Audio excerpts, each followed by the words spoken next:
Charlotte 911, do you need police, fire, or medic? I need police. Somebody just been in my house. I came home and I had a woman in my house, and I pulled out my gun and she's not moving. How old is she? I have no idea. I don't even know the woman. She's inside my house in the hallway on the floor. Is she flat on her back? No, she's on her stomach. I can try to move her on her back. My husband told me don't touch her. Oh God, what did I do? Who's the better cook? Who said I love you first? Who takes longer to get ready in the morning? Who's the grumpier one in the morning? Who's more stubborn? Who's the bigger baby when sick? Who's the social butterfly? Who's the messy one? Who works out more? Who requires more attention? She was our angel, our flower, lured to a home and brutally beaten and murdered. And every time that you talk to her on the phone, hey beautiful, hey my pretty aunt, and she wouldn't want us to be sad out there. She was the light of every situation. You know what I'm saying? She prayed every day. Listen to gospel in the shower. Life for the party. My sister was a precious, precious person. My sister showed unconditional love. If anybody ever encountered Tyra, she made you laugh. It was the early morning of July 18th, 2023, when a wife walked into her bedroom and found a 25-year-old woman, Tyra Crosby, lying in bed with her 50-year-old husband. In a shocking moment of rage, she will do something that will change her life forever. Moments later, the Charlotte-Mecklenburg Police Department received a 911 call that led them to the 500 block of Porter Street in northwest Charlotte, North Carolina. And when they arrived at the home, they found the horrifying state that the 25-year-old woman was in, riddled with bullets, lying in her own pool of blood, and lifeless. At first, investigators accepted the wife's version of events, but as they started digging deeper, they uncovered one critical piece of evidence that would turn this case completely on its head. This is the life and death of Tyra Channel Crosby. Tyra's final moments would take us to the city of Charlotte, North Carolina, a place known for its rapid growth, southern charm, and status as a major financial hub, second only to New York City in banking assets. But beneath the surface of its thriving development lies a troubling reality. Charlotte's violent crime rate is 48% higher than the national average, and it was in one of these quiet residential streets that a moment of rage turned deadly, leaving Tyra Crosby dead. Tyra Channel Crosby was born on August 28, 1997, making her 25 years old at the time of the tragic events that unfolded. She resided in northwest Charlotte, North Carolina, where she lived with her mother, Tanya Hoskins. Tyra stood out from those around her. She was remembered for her vibrant energy and her big dreams. Loved ones described her as lively and sociable, someone who brought joy wherever she went. But what no one expected was that her outgoing nature would eventually draw her into a dangerous situation involving a married couple, ending in a fatal outcome. Although Tyra was known for her kind heart and ambitions, she also faced personal challenges that resulted in several run-ins with the law.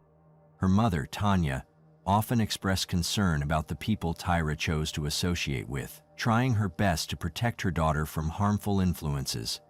Those worries proved to be valid as Tyra's life became increasingly complicated. Her encounters with the legal system began in 2018 with charges related to simple battery and assault. By 2021, the charges became more serious. She was arrested for assault with a deadly weapon with intent to kill, as well as for firing a gun into a home that was occupied at the time. Further incidents took place in 2022 and again in March 2023, involving allegations of simple assault and making verbal threats. Even so, people close to Tyra say she was making efforts to improve her life. Despite her setbacks, she continued to show kindness and compassion. Her warm and outgoing spirit remained intact, and she kept trying to be a positive force in the lives of others. Like many young women her age, Tyra hoped to find a lasting and meaningful relationship. However, because of the challenges in her past, building trust with others proved difficult. Even though she spent time with people from different backgrounds, she struggled to find someone who truly accepted her. This left her navigating life on her own, often making personal choices, some of which led her down the wrong path. Still, her determination eventually led her to someone who made a real difference in her life. Tyra met a man who seemed to be everything she had been searching for. They shared a strong connection and enjoyed many happy moments together, which she proudly posted on social media. For a while, the relationship brought stability and joy, but everything began to change when Tyra became involved with another man. Their relationship developed quickly, but she was unaware of the troubling truth that would later come to light about him. This man was 50-year-old Albert Alexander, who had been married to 51-year-old Stephanie Alexander. The couple lived together in Charlotte, North Carolina, and had shared many years as husband and wife. Stephanie had 5 children from a previous relationship when she married Albert, and he had taken on the role of a supportive stepfather, becoming part of a blended family. Yet behind the image of a committed husband and father, Albert's actions on one particular night revealed a much darker reality. Believes her daughter met the man at a club. Maybe perhaps at the club or perhaps at the sweepstakes place. As the investigators stated to me, that's where they found out that they came across paths. Hoskins reflects on the last day she saw her daughter alive. We ate and laughed. Who would have knew that would have been my last time ever seeing my daughter? That was Monday night, as the family celebrated Hoskins' birthday. At the end of the night, she kissed her beloved Tyra goodbye. On the evening of July 17, 2023, Tyra, who loved being out and about, chose to relax by heading to a nearby club. She arrived alone and treated herself to a few drinks, enjoying the music and atmosphere. The night seemed lighthearted and fun, until she crossed paths with someone who would change the course of her life forever, possibly marking this night as her last visit to any club. This was the night that she met Albert Alexander. He too was at the club on his own, and the two struck up an easy conversation. They danced, shared drinks, and talked for quite some time, quickly building a connection. Back at home, Albert's wife worked rotating shifts to help provide for her family. Albert was well aware of her work schedule. He knew exactly when she left and when she was expected back. Later that night, while still at the club, Albert invited Tyra to come back with him to his house. What Tyra didn't realize was that Albert was married and lived with his wife at that very residence. At the time, Stephanie happened to be away on her usual work shift. It remains unclear whether Tyra agreed to go with him because of the alcohol she had consumed, the rapport they had built during the evening, or both. Tyra agreed to go to Albert's home, completely unaware that he was a married man. What seemed like a casual decision would sadly lead to a tragic series of events. Later that night, she arrived at the Alexander home, where she and Albert picked up where they left off at the club, eventually ending up in the bedroom together. But things took a deadly turn when, on the early morning of July 18, 2023, Stephanie returned home unexpectedly around 5:00 a.m. As she entered the house, she walked in on a shocking scene: her husband in bed with Tyra. Fueled by intense anger and feelings of betrayal, Stephanie allegedly charged toward Tyra, grabbing her and beginning what would become a horrifying ordeal. During the attack, Tyra attempted to reach out to her mother for help. Tragically, the call went unanswered and was instead recorded as a voicemail, capturing her desperate final moments. Investigators later retrieved the voicemail, which was never shared publicly. According to those familiar with the recording, it captured chilling audio suggesting Tyra endured a violent and prolonged attack, followed by being shot and killed. Whatever happened for the remainder of that night remains unclear, but its horrifying consequences were evident. Tyra was killed after she trusted a man who thought he was single. Not long after, Stephanie herself placed the harrowing 911 call that the Charlotte-Mecklenburg Police Department received. In that call, She told the police about what she did. She shot a woman after she caught her in bed with her husband. Charlotte 911, do you need police, fire, or medic? I need police. Somebody just been in my house. I came home and I had a woman in my house, and I pulled out my gun and and she's not moving. How old is she? I have no idea. I don't even know the woman. She's inside my house in the hallway on the floor. Is she flat on her back? No, she's on her stomach. I can try to move her on her back. My husband told me don't touch her. Oh God, what did I do? What did I do? This made the police rush to the home immediately, and when officers reached the Alexander home, Stephanie led them to the location of Tyra's body. Inside, officers were met with a grim and heartbreaking sight. Tyra was deceased, with visible injuries from both gunfire and what appeared to be physical abuse. After seeing the gruesome scene and having the confession from the killer herself, police immediately took Stephanie into custody and brought her to headquarters for further questioning, treating her as the main suspect. But it wasn't just her who was brought to the station. Albert Alexander was also dragged by the police to be questioned and to reveal his version of what had happened. It wasn't long after these interviews when the authorities formally charged Stephanie with voluntary manslaughter. She was booked into the Mecklenburg County Jail later that morning, around 6:00 a.m. on Tuesday, July 18. Despite the seriousness of the charge, she was released later that same day at 2:00 p.m. after posting a bond set at $250,000. Although Albert's involvement in the events leading up to Tyra's death raised questions, no charges were filed against him. Still, many people believe his actions played a major role in what ultimately occurred. It wasn't long after this when the news of Tyra's death spread, and when it did, the outrage immediately exploded. Tyra Crosby's family, and especially her mother, Tanya Hoskins, expressed outrage over how the case was initially handled. Tanya personally submitted the audio recording left on her phone to the Charlotte Mecklenburg Police Department, SCMPD. She's charged with the lowest form of murder. I want it up to first-degree murder. Pushing investigators to upgrade the charges against Stephanie Alexander. I was invited there.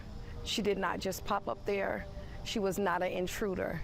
She was invited there. She also says that Crosby called her in her final hour and left a voicemail in which you can hear Alexander beating her before shooting her. According to Hoskins, it was a prolonged beating. She's saying, no, you're gonna kill me, you're gonna kill me. It's about an 8-minute long message of her being beat, tortured. You can also hear them telling her that they're gonna kill her. She strongly believed her daughter's death was intentional and called for the case to be treated as first-degree murder.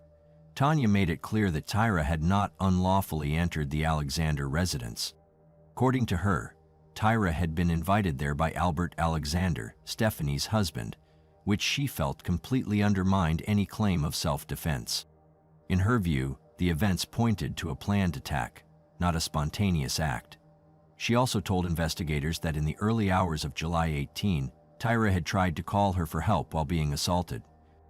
Tanya believed the entire situation had been orchestrated by Stephanie, who, she claimed, had deliberately set Tyra up by using her husband to lure her into the house with deadly intent. Although there had been early speculation, partly influenced by Tyra's previous legal issues, that she may have broken in, that theory was later ruled out by evidence, and because of this discovery, the consequences that Stephanie is facing will just get worse.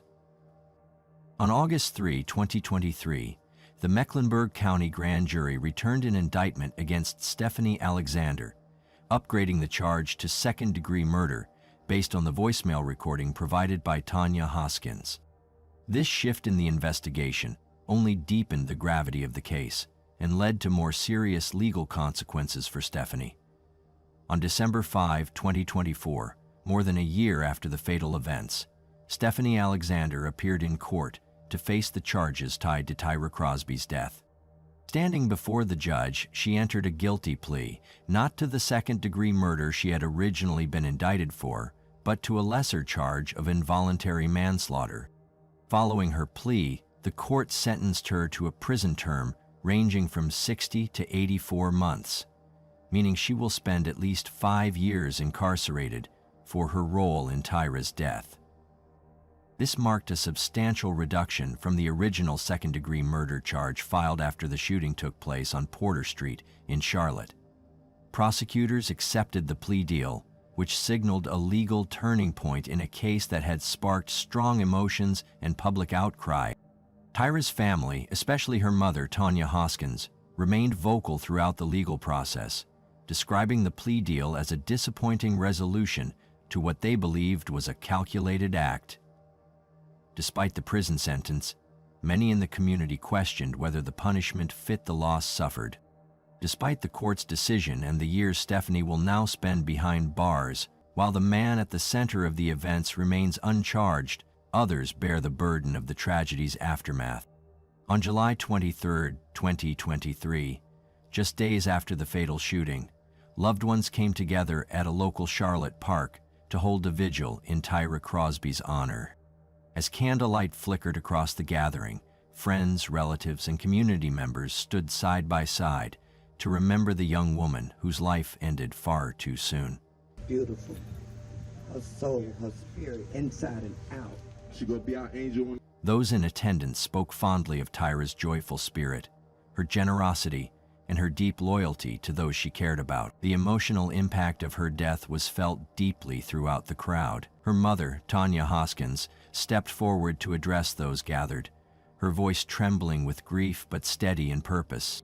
She made a public commitment to continue seeking justice for her daughter, vowing that Tyra's death would not be forgotten or dismissed.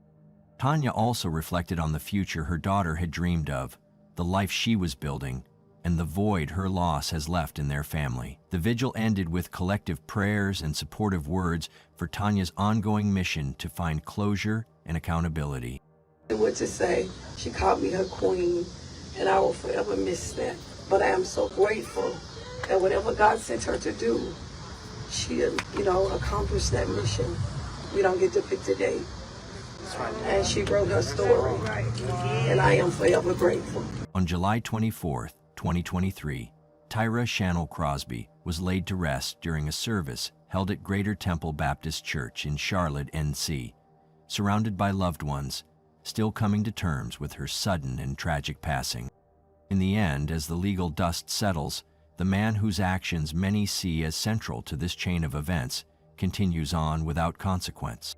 Tyra's story reminds us how quickly lives can be lost when betrayal and violence go unchecked. Face down. Yes, stop, let's stop.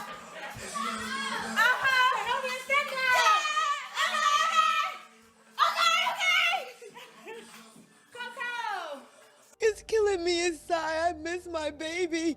Life is not the same. I don't know who I'm gonna be after this. On the evening of December 11th, 2021, in Bridgeport, Connecticut, a 23-year-old woman invited over a man she had just met on a dating app. But little did she know, this date would change everything.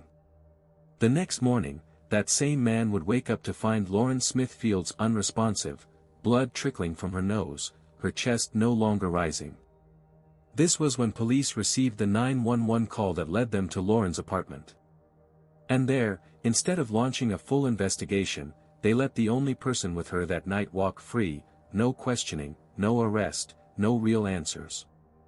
But what Lauren's family would soon uncover pointed to something far more disturbing than a simple accident, and far more corrupt than anyone expected. This is the life and death of Lauren Smith Fields.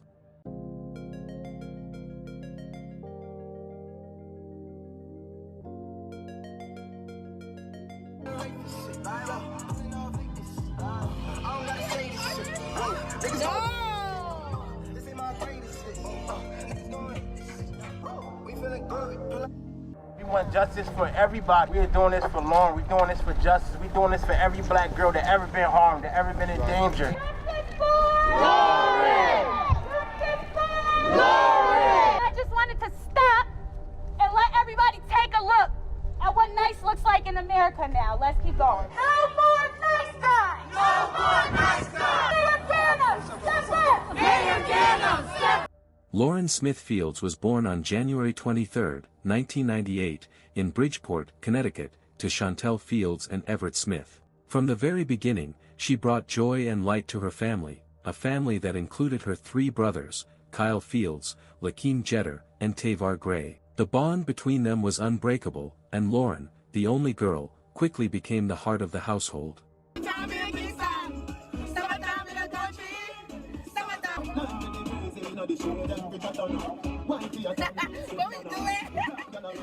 Growing up in a close-knit family helped Lauren flourish into someone full of ambition, kindness, and strength. Her early years were spent in Stamford, where she attended Stillmeadow Elementary and later Rippowam Middle School. Her teachers and classmates remembered her as bright, curious, and full of energy. She didn't just get good grades, she made an impact. As she progressed through high school at Stamford High, Lauren continued to shine. She was a member of the National Honor Society, the Black Student Union, and the school's track and field team. She developed a love for science, particularly biology and psychology, and dreamed of one day working in the medical field. Lauren was not just brains and books. She had a love for life that was infectious. She enjoyed the arts, fashion, and above all, travel. Her Instagram told the story of a young woman who valued experiences. Pictures of her in London, Italy, and other beautiful places showed a vibrant spirit chasing joy wherever she could find it. After graduating high school with honors, she enrolled at Dutchess Community College in Poughkeepsie, New York, pursuing a degree in nursing. She wanted to help others and make a difference in people's lives. But Lauren was also navigating adulthood and all the challenges that came with it. She began exploring the world of online dating. At 23, she joined the dating app Bumble, a decision that would seem ordinary for any young adult, but would ultimately lead her down a path no one expected. On December 8, 2021, Lauren matched with a man named Matthew LaFontaine. He was 37, significantly older than Lauren, and also from Bridgeport. Despite the age gap, they clicked almost immediately. They shared common interests in food, family, and travel. In fact, conversations about travel were what allegedly bonded them so quickly. Lauren saw promise in him. She even told her brother during a quick phone call that she had met a white guy on the app and was going out on a date with him soon. That date happened on December 11, 2021. Lauren invited Matthew to her apartment. According to his later statement, he arrived at around 9:30 p.m. and brought a bottle of tequila. They drank together, played some games, had dinner, and settled in to watch a movie. From the outside, it might have seemed like a normal evening between two people getting to know each other. But what happened next would leave the entire community reeling. According to Matthew, at some point during the night, Lauren excused herself to the bathroom, where he said he could hear her getting sick. She later stepped outside, saying she needed to grab something from her brother. She came back and went to the bathroom again for about 10 to 15 minutes. To him, her behavior seemed strange, but he claimed he didn't want to push boundaries. After all, they had only just met. As the night continued, Lauren reportedly fell asleep on the couch. Matthew claimed he carried her to bed and lay next to her. Around 3 a.m., he said he woke up to use the bathroom and noticed she was snoring. That sound, to him, was reassuring. But when he woke again at 6:30 a.m., the reassurance turned into horror. Lauren was no longer breathing, and there was blood coming from her nose. He called 911 in a panic and followed instructions to perform CPR. Emergency responders arrived, but sadly, they pronounced Lauren dead at the scene. Later, the state medical examiner ruled that Lauren had died from an accidental overdose of fentanyl, alcohol, and other prescription drugs. Bridgeport, Connecticut say Lauren Smith-Fields died from acute intoxication. A man that she met on a dating app says he spent the night in her apartment and woke up to find her unresponsive. The Connecticut Chief Medical Examiner's Office confirmed to Newsy that Smith-Fields' cause of death was acute intoxication due to the combined effects of fentanyl, promethazine, hydroxyzine, and alcohol. But that ruling only raised more questions than it answered. Matthew was never treated as a suspect. Despite being the last person to see Lauren alive and the inconsistencies in his account, including statements about what happened at night that raised red flags, police didn't detain him or even consider him for further questioning. But that was just the beginning of a series of troubling events. Lauren's family hadn't even been notified by authorities about her death. Days went by with no word from Lauren, so her mother went to check on her. When she arrived at the apartment, she saw a note taped to the door that read, "If you're looking for Lauren, call this number." When her mother called the number, she was told the unthinkable: her daughter had passed away. A detective promised to meet her soon, but hours passed with no sign of anyone. When she called again to follow up, she was told to stop calling and was hung up on. It was careless. It was no concern. There was no care for the family about how we felt, our grief, our pain, none of that. The whole day goes by. No police reach out to the family at all. They didn't even contact us. They didn't let us know anything. It's crazy. And I'm asking him what's going on. He said she met some guy on Bumble. And I'm asking him about the guy. He was like, oh, he sounds like a really nice guy. He sounds like a really good guy. And he was like, I'll call you back, and just hung up in my face. This was when the family began to realize that something was deeply wrong. Days after Lauren's death, the family was finally allowed into her apartment. What they found shocked them. Liquor cups were still on the counter. Plates were left flipped. A blood stain remained on the bed. More disturbingly, a used condom and an unidentified pill were found in the trash, evidence that had never been collected by police. Back at the crime scene, something crucial had been overlooked. And now, Lauren's family had to face the painful reality that the investigation into her death was flawed from the start. Her brother Jeter saw her on the night of December 11th. She looked perfectly fine, clear-headed, healthy, and wide awake. Her nails were already done, which didn't match Matthew's story that she'd asked for money to get them done that same day. The family became more vocal. They took to social media, drawing attention to the fact that black women's deaths often receive far less attention than others. Their lawyer, Darnell Crossland, began building a case that the police had failed to conduct a proper investigation. He highlighted how Matthew had not even been interrogated or treated with any suspicion. They're very disappointed and very heartbroken to learn that their lovely 23-year-old daughter, sister, was subjected to so much lethal. She never used drugs. She was a person who worked out every day in the gym. We've been arguing from the first day this case started that if the police would have did the proper things, they could have found on this gentleman whether in fact he had any trace evidence of fentanyl on his clothing, on his hand. They could have did a DNA swab to see if it purports with the condom that was found in the bathroom in the garbage when he said he never had sex and he never took his clothes off. So the mere fact that this gentleman may have brought these drugs to the house and given it to Lauren, he's guilty of selling drugs under the 21A statute, and that's a 15-year felony. And so the fact that she died then becomes a sale and a manslaughter connected directly. As the case slowly began gaining attention, public outrage started to grow. And just when it seemed like no one in power was listening, a major voice entered the conversation. While the family mourned and tried to make sense of the tragedy, they were also forced to confront a glaring reality. Justice for Lauren seemed painfully out of reach. They didn't just lose a daughter and sister, they were now up against a system that appeared indifferent to their suffering. Yet their resolve only deepened.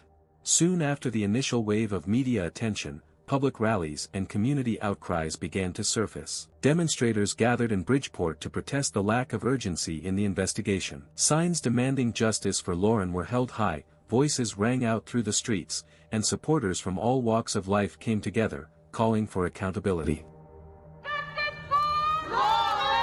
This weekend, Smithfield's family and hundreds of others marched through Bridgeport on what would have been her 24th birthday. What would you and your family want different in your daughter's death investigation? Moving forward, I want them to give us answers and don't discard us like we're rubbish. And moving forward, I want Detective Cronin to be fired.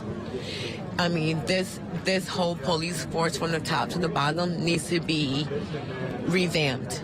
The family insists Smithfield's death investigation has not been properly handled because the man involved is white. They also say an investigator told them to stop calling, inquiring about the case. How do you tell a family stop calling? Don't call me anymore.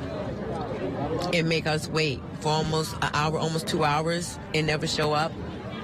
Yeah, I want his badge. But what investigators discovered next would change everything. New details emerged about Matthew LaFontaine's account that didn't quite line up. The inconsistencies piled up. His claims about not having sexual contact with Lauren were contradicted by physical evidence. Items that could have yielded crucial forensic information were overlooked at the scene. It was only when Lauren's family returned to the apartment to collect her belongings that these pieces were even noticed. The discovery of a used condom, a mysterious pill, and a bloodstain on the sheets should have triggered an immediate forensic investigation. But the police had failed to properly secure the scene. This negligence raised more than questions. It suggested a systemic disregard. Then came the national outrage. Public figures, including lawmakers and celebrities, took notice. Cardi B, whose influence reaches millions, brought national attention to Lauren's case by calling out media bias and criticizing how the investigation was handled. She questioned why there was so little effort and so few answers. Her voice became a megaphone for Lauren's family,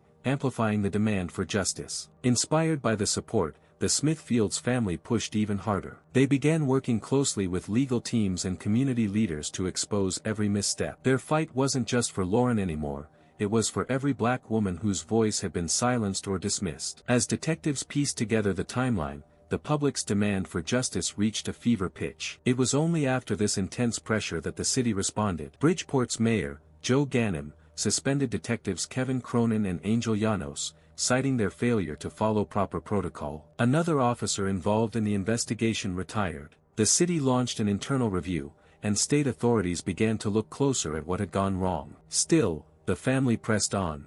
Their determination birthed an initiative known as Lauren's Law. This proposed legislation would require police to notify a victim's next of kin within 24 hours of confirming their identity. It was a direct response to the pain Lauren's mother endured, learning of her daughter's death not from an official, but from a note taped to a door. The push for Lauren's Law gained traction. Lawmakers expressed interest in moving it forward. It's really important for us as a community to stand behind them and to let them know that we stand with them. Before I'm a state rep, I'm a dad, and no parent should have to endure the pain that Lauren Smith feels and Brenda Lee Rawls' families have experienced. Lauren's Law passed unanimously, and I want to thank all the lawmakers who helped to make that happen. Community support surged. For the Smithfields family, it became a mission that gave meaning to their heartbreak. But even as they moved forward, the grief was still raw. Without a doubt, we know that my daughter was not a drug user, and I had a second autopsy myself, paid out of pocket, because we felt so uncomfortable with the way it was handled. I asked him about the guy. He just made it seem like the guy was a nice guy. There was nothing to investigate. The only contact that we have had was from a very insensitive, condescending, and arrogant detective. Planning Lauren's funeral just days before Christmas was a devastating task. Her mother had to make arrangements while still in shock, trying to reconcile the vibrant young woman she knew with the lifeless image left behind. The pain was compounded by unanswered questions. Why had Matthew LaFontaine not been treated as a suspect? Why did investigators fail to follow up on obvious leads? Why was Lauren's family left in the dark for so long? These questions haunted the community and fueled continued outrage. The city of Bridgeport found itself under a microscope, with advocates demanding sweeping reforms in how deaths, especially those involving women of color, are investigated. Then, on what would have been Lauren's 24th birthday, her family held a memorial march. Supporters turned out in droves. They wore shirts with Lauren's image, carried signs with her name, and chanted for justice. We want justice for everybody. We're doing this for Lauren. We're doing this for justice. We're doing this for every black girl that ever been harmed, that ever been in danger. Lauren!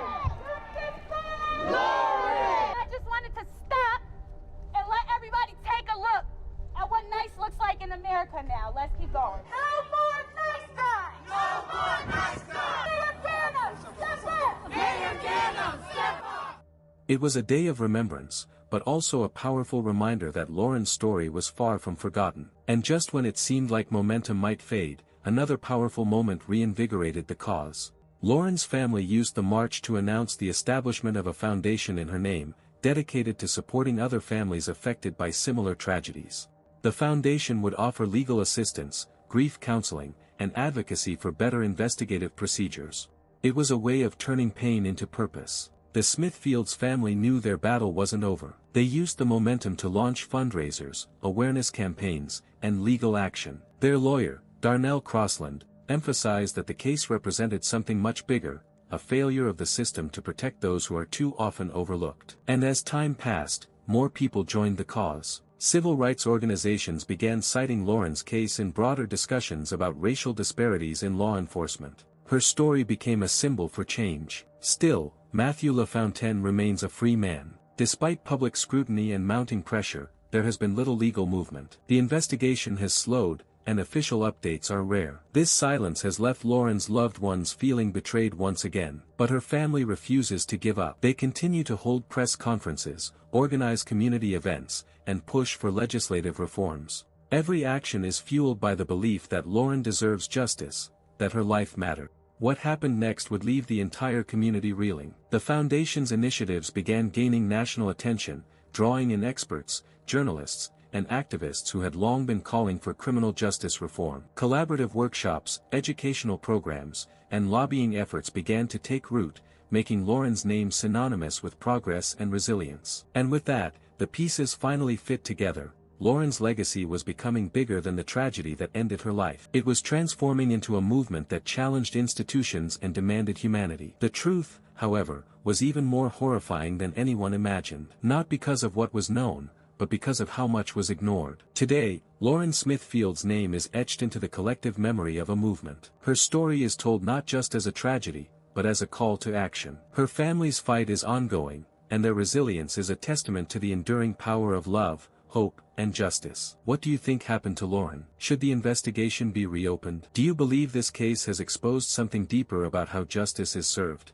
Let us know in the comments below, and don't forget to subscribe for more true crime investigations like this one.